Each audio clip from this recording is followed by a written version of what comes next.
Welcome to the Black-Liberation.Tech podcast, brought to you by Jordan Nuance LLC and hosted by Dr. Renee Jordan. This podcast is a accumulation of Dr. Jordan's dissertation work and her passion for empowering Latinas, Afro-Latinas, Black women, and girls to navigate the academic and professional worlds with confidence and success. Whether you're a mother or guardian guiding a child through grades 6 through 12, an undergrad or grad student, someone working on a dissertation or thesis, or simply looking to carve out your niche in the career landscape, this podcast is for you. Each episode, Dr. Jordan shares her story, offers invaluable advice, and provides practical coaching to help you thrive in school, work, and beyond. Join our community on patreon.com/Black-Liberation.Tech and become a member for as low as $5 per month. As a member, you'll gain exclusive access to live recordings, impromptu academic and career coaching, and a network of like-minded individuals committed to mutual support and success. You're also welcome to follow Black Liberation Tech on YouTube, Instagram, Facebook, TikTok, and LinkedIn. Visit Black-Liberation.Tech for even more information on Dr. Jordan's adventure in Inglés o Español. Tune in, get inspired, and let's embark on this journey together. Welcome to Black-Liberation.Tech, where your success story begins. Hello, everyone, and welcome back to another episode of the Black-Liberation.Tech podcast. I am your host, Dr. Renee Jordan, and today we are going to take a look at another interactive digital literacy lesson from the Black-Liberation.Tech website. So let's go ahead and hop on over to Black-Liberation.Tech for our lesson for today. All right, so here we are at the Black-Liberation.Tech website. Once again, it is both in English and Spanish. We're going to head over to lessons and scroll down to interactions, where we will take a look at the different types of digital literacies. And for today, we're going to take a look at D2.0, a story of persistence.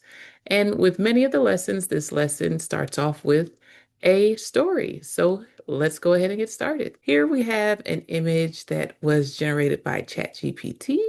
Let's head on down to the story. For those of you who are listening as opposed to watching on YouTube or one of the Black-Liberation.Tech social media platforms, please feel free to hop on over and see the images and see the lessons or visit the website and view the lessons for yourself. Okay, so let's get started. A story of persistence. Ebony's journey from Hampton, Virginia to the Ivy League wasn't easy, but it's what she's done with her knowledge of technology that defines her. She says, you have to create something, share it, and you do it almost instantaneously. That's power. Ebony is a grassroots organizer, and her understanding of technology comes from a combination of self-learning and mentors who helped her shape her professional path. As she reflects on how she applies her skills in the OER project, Ebony recounts how technology helps her share ideas, organize events, and collaborate with others. It's about using digital tools to communicate, whether it's sharing a thought on X or organizing a community meeting through Zoom. Digital platforms make everything faster and accessible, she says. For Ebony, the key to successful online collaboration is knowing how to effectively communicate and share ideas. I didn't learn these things just by reading books or watching videos. It was through asking questions online, reaching out for advice, and putting things into practice. That's how I really grew in my digital literacies. All right, so that was the story to get us started. Next, we're going to take a look at digital literacies and reflection and writing prompts. Review the examples of digital literacies. From the list below, select 5 to explore further throughout the lesson. Based on your selections, reflect on the corresponding prompts and write out your responses. You may use those selected or choose new ones later on in the lesson. You're welcome to skip any of the prompts that do not apply and jump to the guiding questions for online search to learn more about how others demonstrate the digital literacies. Okay, so what I'm going to do next is I'm going to go ahead and read through the list of digital literacies that are highlighted in this lesson, and then I'm going to tell you which ones I picked to explore further. So we have reading aloud online, liking, socializing, sports banter, politics banter, banter in general, talk, complaining, tweeting, reposting, and unfollowing. All right, so out of these, the first one that I selected was reading a lot online. So here are the prompts that I needed to answer for this digital literacy and my responses. So, once again, to help us move a little faster, I have pre written my responses to these prompts. And so I will take this opportunity to share them with you and think of it as a think aloud. I don't know how many of you have been in classes where the instructor goes over word problems and then they tell you how they would go about solving it and they say out loud their thought process. So that's what I'm going to do with you. So while I'm doing this think aloud, if you will, I want you to think about how you will respond to these prompts yourself. Not that I want you to be like me, but just so that you can hear my response and think about what your own response could be. How would it be different? How would it be similar? How would you approach it in a whole other way based on who you are as an individual? So here are my responses. So, reading a lot online. How do you approach reading content online? For example, articles, blogs, books. What methods help you absorb and analyze information? Here's my response. When I read online, I treat it like a practice, one that blends curiosity with structure. If it's academic reading, I approach it systematically. I usually start with the library databases or open access journals to make sure that I'm getting credible, peer-reviewed information. I use tools like Google Scholar, not just to collect citations, but to trace how different scholars are talking to each other across disciplines. When I'm preparing for something major, like a comprehensive exam or a research proposal, I read with a clear goal in mind. I'm looking for the procedures, frameworks, and examples that can directly inform my own work. Outside of academia, my reading rhythm changes a bit, but the intention stays the same. When I'm exploring products, services, or tech tools, I'll search through Google reviews and forums because I want to understand how people experience things. I believe that lived experiences teach us just as much as formal research does.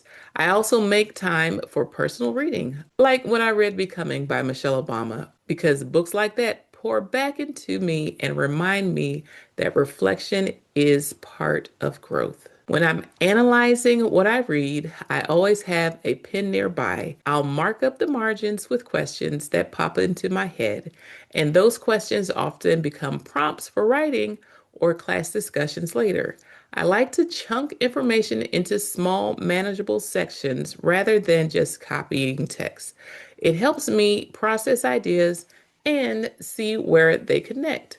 I'm always searching for gaps in the literature, the missing stories, the unacknowledged voices, because that's where new insight lives. And for me, reading culturally relevant material isn't optional, it's necessary. Those texts pour into me. They give me energy, perspective, and language for the experiences that shape me. They remind me that reading is not just about understanding others, it's also about seeing yourself reflected in the work and recognizing your place in the story of knowledge making. All right, and so the next question says, or prompt, reflect on a time when reading online content led to a significant personal or professional insight. Okay, and so here's my response to that prompt. One of the most significant professional insights I've ever had came from reading about the daughtering methodology. I actually stumbled across it after attending a peer's perspectives defense in music education. The term caught my attention right away. It just resonated with me. As soon as possible, I looked it up and downloaded Black Feminism and Qualitative Inquiry from the library's digital collection. At the time, I had been feeling a bit stuck in my research. I knew I wanted to explore something more humanizing and culturally grounded, but I wasn't sure what that looked like methodologically. Reading about daughtering, especially its focus on decolonizing knowledge and decolonizing the mind, was like opening a door that I didn't even know existed. It spoke directly to what I was trying to do with my work. It also helped me see how this framework aligned beautifully with Ubuntu, the African philosophy that guides much of my thinking. I am because we are, and since we are, therefore I am. That connection helped me look at my data differently, more holistically, and through a lens that truly honored the communities my research represents. On a personal level, I also had one of those moments of revelation while reading Letter to My Daughter by Maya Angelou. I read it over 2 days, and one line in particular resonated with me. I'm not a writer who teaches, I'm a teacher who writes. That line stayed with me. It reminded me that teaching is at the center of who I am. No matter where my work takes me, writing for me is an extension of that calling. It's how I keep teaching, connecting, and reflecting even when I'm not in a classroom. All right, let's take a look at the next prompt. All right, so this next prompt says, how do others read and curate content online in a way that you admire? Let's take a look at my response. When I think about people whose digital reading and content curation I admire, the first thing that comes to mind is intentionality. I deeply admire women who share boldly and consistently, especially those who use platforms like LinkedIn, conferences, or grassroots workshops to make knowledge more accessible. To me, that's a practice of generosity. It's about refusing to let information stay trapped in elite, enclosed spaces. Every time I see a woman share her insights openly, I'm reminded that our voices are not meant to be hoarded. They're meant to circulate, to reach the people who need them the most. One of the things that I would like to say right here is that I definitely like it when people are able to share what they've read in places and spaces like TikTok, so it can cause others to want to pick up a book, whether it's on their Kindle or whether it's a hard copy, and give it a read themselves. My response to this question continues. I also really value writers who can take something complex and make it simple without watering it down. The people who can translate academic theory into language that everyday people can use, those are the ones I look up to. They remind me that clarity is not the opposite of depth. It's a mark of mastery. And then there's Gen Z and even Gen Alpha, who constantly inspire me. I love how fearless they are about discovery. They'll dive right into a new platform, remix ideas, test boundaries, and make the digital space their own. They remind me that creativity doesn't wait for permission, it just moves. I've also been fortunate to have mentors and colleagues who model another form of digital wisdom, the kind that comes through conversation. I think of Tony Carr, for instance, who once gave me homework to read more about Ubuntu and pointed me towards specific scholars to explore. That kind of guidance is invaluable. And so just as a side note, when Tony Carr gave me those lists of names, I jumped to my school's database to see which ones I could access online, which ones I could download, as well as which ones I needed to go in person to pull up. I also downloaded some to my Kindle so that I could take a look at them in their digital format. Sometimes having a conversation with a living, breathing library of information can give you more direction than hours of Googling ever could. Those exchanges remind me that digital literacy isn't just about the screen, it's about relationships, dialogue, and the human networks that keep knowledge alive. All right, now let's take a look at the next prompt. How can you refine your reading habits to improve your comprehension and retention of online material? And here is my response to that one. When it comes to refining how I read online, I've learned that being proactive, curious, and systematic makes all the difference. I don't wait for someone to tell me what or how to read. I take the initiative. If I'm in a course and there's a textbook, I'll go through it on my own terms. Even if there's no assigned homework, I'll still take notes, mark up ideas, and make connections that deepen my understanding. Learning for me has always been about curiosity, not compliance. One of my favorite habits is turning the headings and subheadings of a text into question. It's a simple shift, but it helps me focus my reading. Instead of passively taking in information, I'm hunting for answers, mapping ideas, and mentally checking what's most relevant to the goals I have for that project or class. If something is giving me trouble, say a dense theory or math concept, I'll look it up on YouTube. But here's the key. I don't just watch the video. I follow along with pen and paper. There's something about writing it out that makes the learning stick. Your brain remembers what your hand has done. I also like to make my reading personal. As I read, I'll jot down my reactions, not just summaries, but real questions and thoughts as if I were talking directly to the author. Those notes often turn into comments or questions I bring into class discussions or even into my own writing. It keeps me engaged and reminds me that scholarship is a conversation, not a monologue. Finally, I make it a point to read across disciplines. Some of my biggest insights have come from texts that technically had nothing to do with my field. When you intentionally seek out voices that are different from your own, especially from underrepresented or global perspectives, you grow in empathy and depth. It pushes your thinking, challenges your bias, and strengthens how you make arguments. So for me, refining my reading isn't about adding more. It's about reading with purpose. Every scroll, click, and highlight should move me closer to understanding people, ideas, and possibilities more deeply. All right, now let's take a look at the guiding question. And I have it pasted here so I could save it for later. But the guiding question for reading a lot online says guiding questions for online search. Search for Latinas, Afro Latinas, and Black women in academia or technology who are known for their expertise in absorbing and synthesizing online information. What reading habits or techniques do they recommend? Now, for this, I took that search and I dropped it into my Google search engine just to see what would come up. And here are the results. All right. So for those of you who are watching, I'm going to skip some of this and you'll see why. So notable figures and their contributions. So we have Dr. Timnit Gebru, a prominent figure in AI and technology. Dr. Gebru co-founded the Distributed Artificial Intelligence Research Institute, DAIR.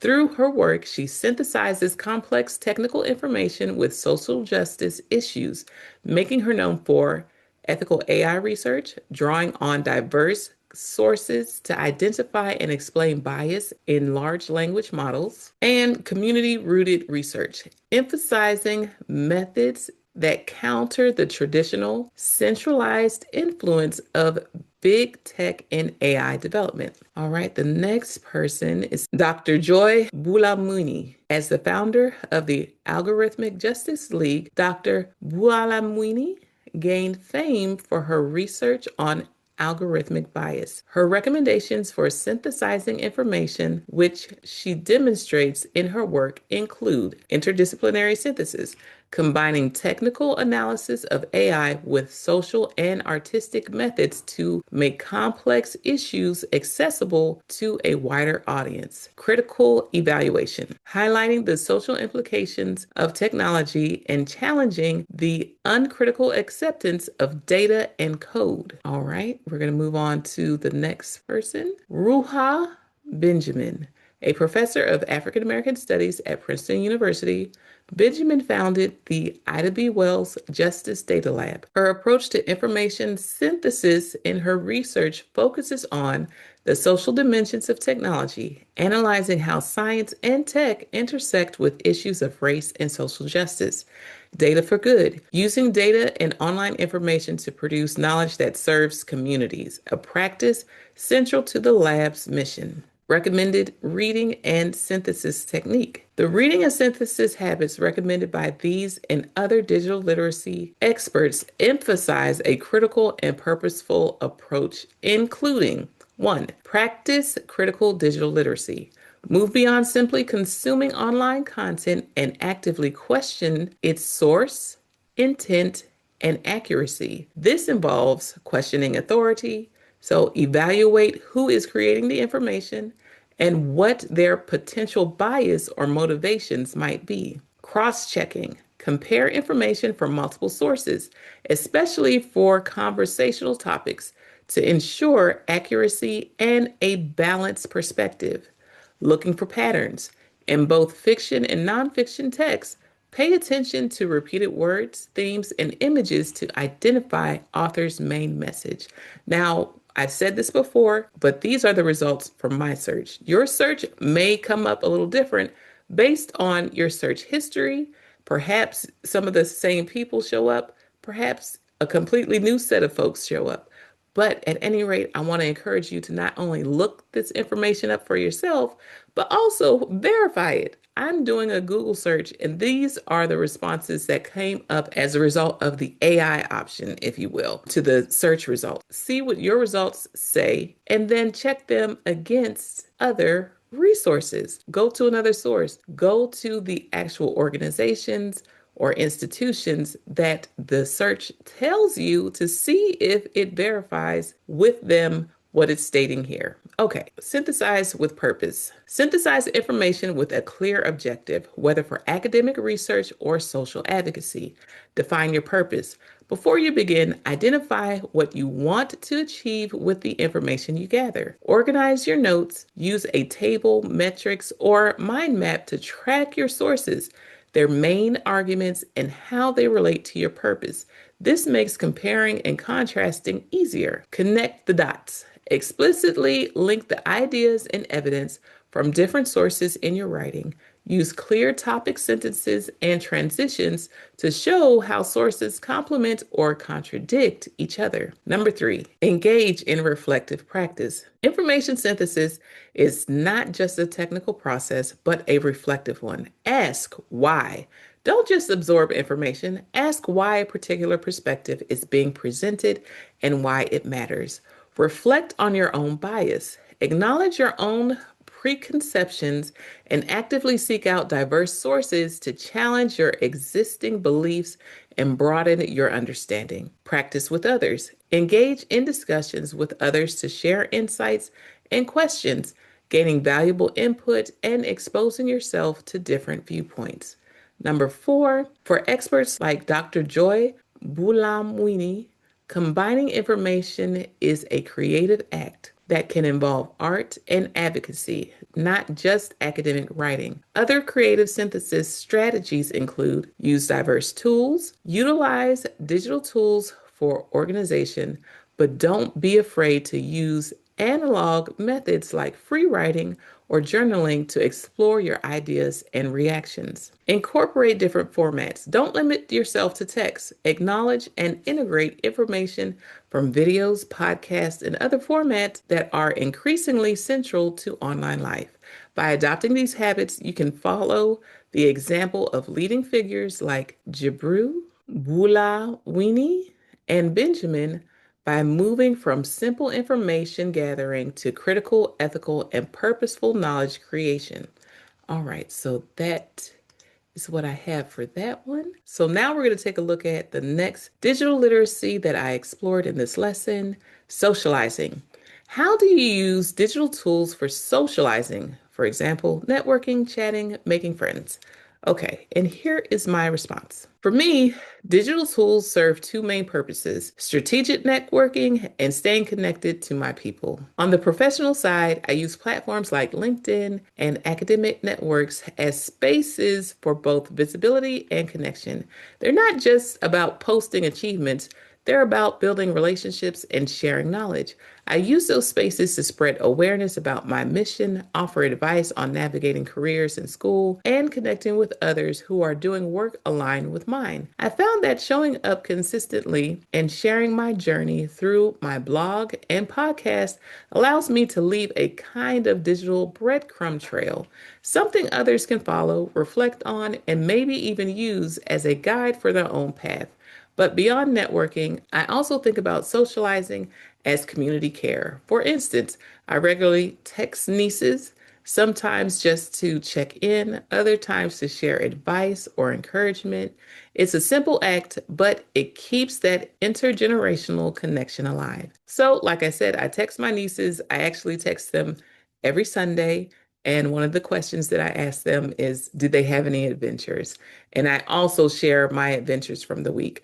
That way, when I get to see them in person, I have something to talk about with them. I can ask them how their last adventure was. How are things going with work? How are things going with school? How are things going with their hobbies and their interests? And that way, when I see them, I'm not just talking about when they were 5 and 3 years old, but I'm able to have a conversation with them as they are full grown adults at this time, at least my oldest ones. And so that is a great thing that I'm able to do and I enjoy. So I'll continue reading my response. And when I'm in new or unfamiliar settings, I lean into light conversations.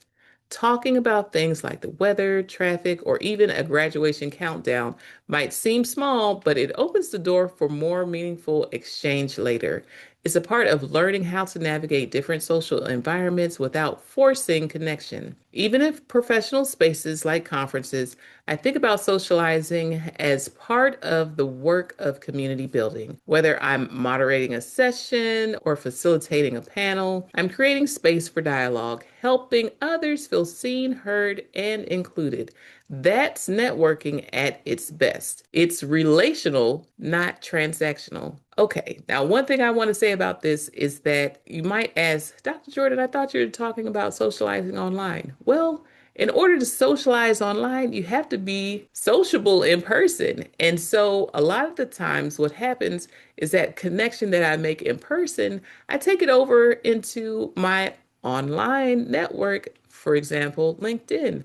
I'll meet with someone in person at a conference or at a workshop, a symposium. We connect on LinkedIn, and then I follow up and say, hey, remember you said you wanted to work with me on something?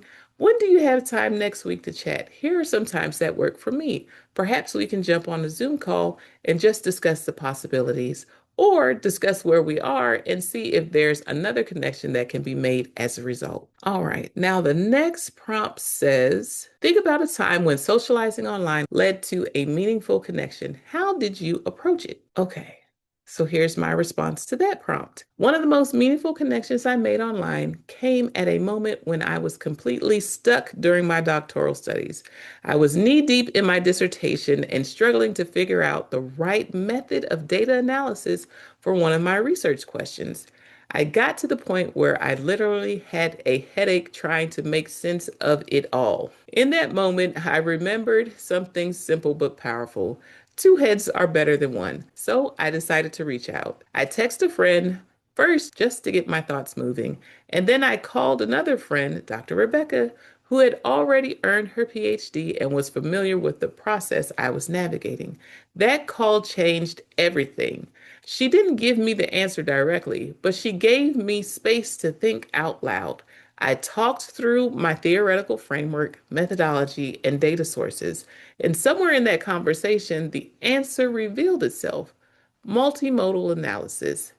It was such a breakthrough moment. That experience reminded me that sometimes the solution doesn't come from sitting in isolation. It comes from connection, from saying, hey, can I talk this out with you? Talking things through with someone you trust can untangle what feels impossible. Another meaningful connection came from nurturing a professional relationship over time. I first met Dr. Patricia A. Young at the AECT conference back in 2017. From that initial meeting, I made it a point to stay in touch, sending updates, checking in casually, and sharing where I was in my doctoral journey.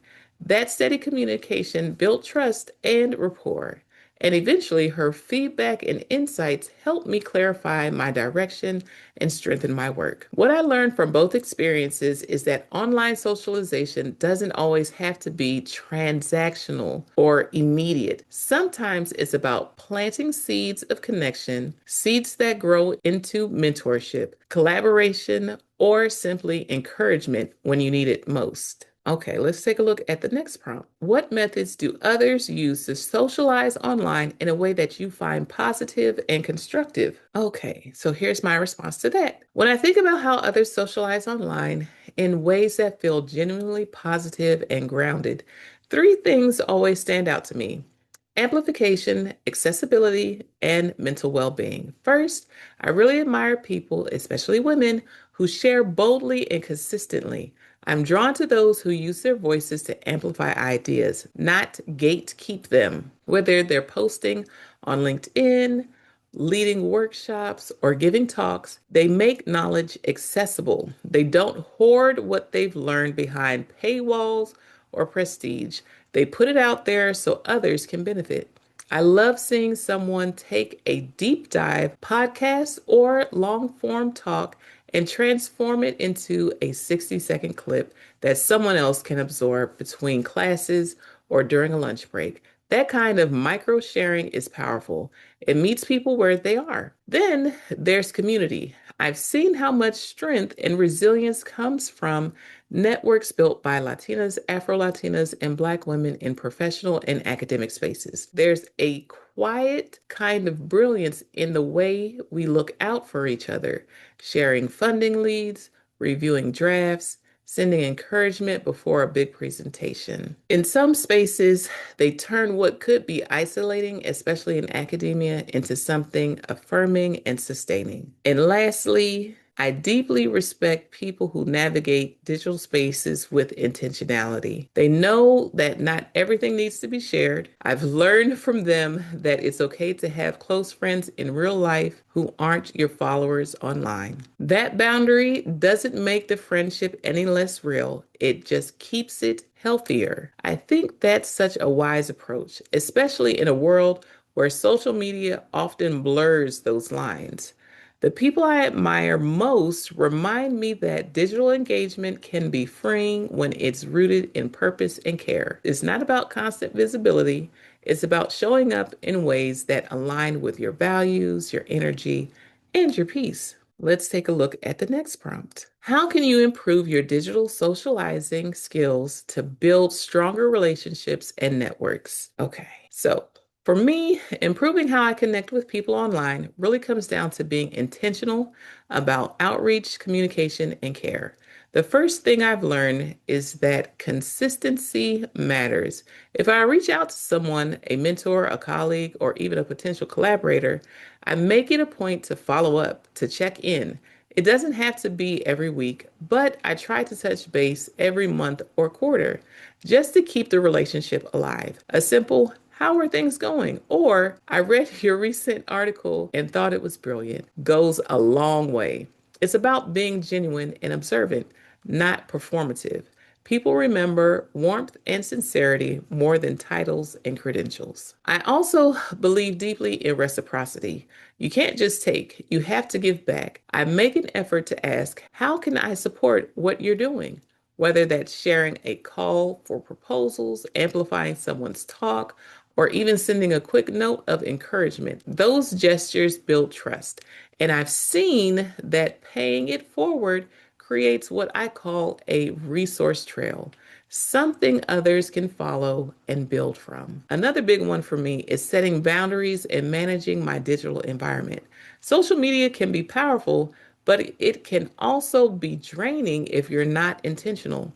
I unfollow accounts that post content that feels harmful or heavy. I try to fill my feed with what uplifts me, creators, scholars, and communities that educate, inspire, or spark joy. Protecting your peace is a part of professional growth too. When it comes to socializing itself, I like to keep things light at first, especially in new spaces. Not every conversation has to go deep. Sometimes just chatting about traffic, travel, or upcoming events helps ease social anxiety and create space for authentic connection later. And finally, I've learned to reflect and plan. I'll sit down and ask myself, what kind of community am I trying to build this season? Sometimes it's more academic, other times it's creative. At the end of the day, digital socializing isn't about collecting contracts. It's about cultivating relationships. And the more intentional I am with that, the more meaningful my digital world becomes. Okay, so let's take a look at this guiding question. Guiding questions for online search.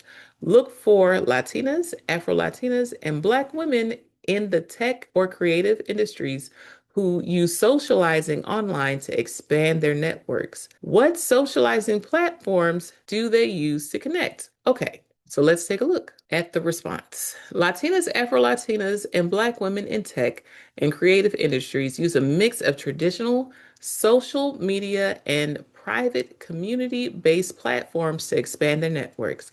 They use these platforms for community building, career advancement, mentorship, and sharing experiences and resources. Social platforms for networking, professional networking, and community building. LinkedIn as the primary professional networking site.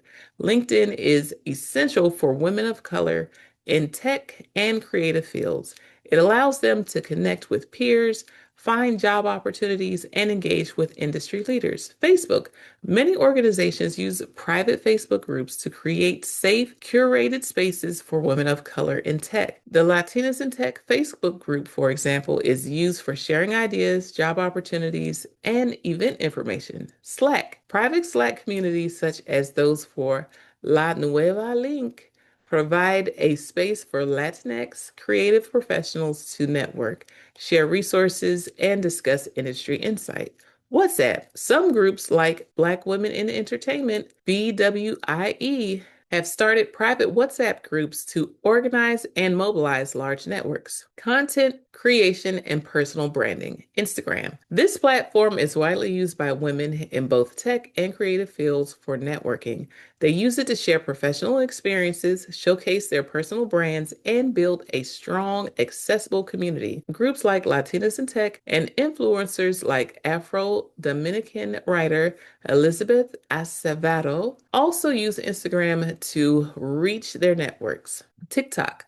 Latinas and Black women use TikTok to build community, share their tech career journeys, and offer advice. They use short form video to dispel industry misconceptions and reach a wide audience. YouTube. Black and Latina creators use YouTube to produce and share video content, allowing them to provide resources, share their stories, and reach audiences that may not be served by mainstream media. Industry specific and emerging platforms. GitHub and Stack Overflow. For those in tech, these platforms are crucial for collaborating on projects and demonstrating technical skills. Meetup. This platform is used to organize in-person and virtual networking events for tech professionals, including those by organizations like Latinas in Tech. Specialized networks. Niche platforms are also used to connect with specific groups. Examples, Blacks in Technology and Black Tech Pipeline. Hashtag Black Tech Twitter community. Alpha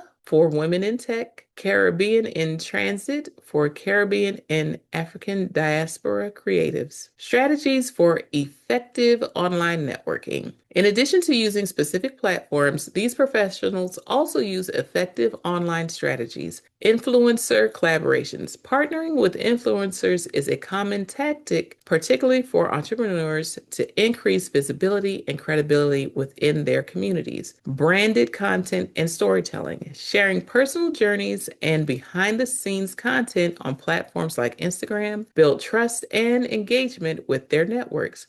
Hashtags. Strategic hashtag use helps to increase discoverability and connection with others in their field. Collaborative live streams. Women entrepreneurs often go live together on platforms like Instagram to share knowledge, cross promote, and engage their audiences interactively. All right, so that was the end of the prompts for socializing. I will share that the next sets involve tweeting, reposting, and then following. And so what I'm going to do, I'm going to pause there and we'll circle back to those last three next week and we'll move forward from the lesson from that point. So I want you to think about what we covered so far. And I want you to share how reading a lot online helps you, or if it's something that you've noticed others do. I also want to ask you, how does socializing in online spaces help you? Are these digital literacies that you considered before this conversation? If not, I hope you do. Some things you might recognize that you do already. Other things you might recognize and say, hey, you know what? I do this, but I'm not quite that intentional when it comes to socializing in order to gain mentorship, socializing in order to gain opportunities to collaborate, socializing in order to help me along my journey, even if it's with a peer. Perhaps reading a lot online is something that you might want to revisit. In addition to blogs, take a look at other things that you're able to get a hold of digitally and see what connections you can make across different readings, whether that's academic, professional, or personal. Reading, as they say, is fundamental and necessary. It's required, if you ask me, and it's something that I try to encourage people to embrace. Thank you for tuning in to the Black-Liberation.Tech podcast, brought to you by Jordan Nuance LLC and hosted by Dr. Renee Jordan. We hope today's episode has inspired you and provided valuable insights to help you navigate your academic and professional journey with confidence and success. Remember to like, subscribe, and share, as well as rate and review the podcast to help it become more discoverable. Whether you're guiding a child through grades 6 through 12, tackling undergraduate or graduate studies, working on a dissertation or thesis, or exploring your career options, this podcast is here to support you every step of the way. Join our community on patreon.com/Black-Liberation.Tech and become a member for as low as $5 per month. As a member, you'll enjoy exclusive access to live recordings, impromptu academic and career coaching, and a network of like-minded individuals committed to mutual support and success. Don't forget to follow Black-Liberation.Tech on YouTube, Instagram, Facebook, TikTok, and LinkedIn. Visit black-liberation.tech for even more information on Dr. Jordan's adventures, available in both English and Spanish. Stay inspired, stay empowered, and keep moving forward. Until next time, take care. Bye-bye.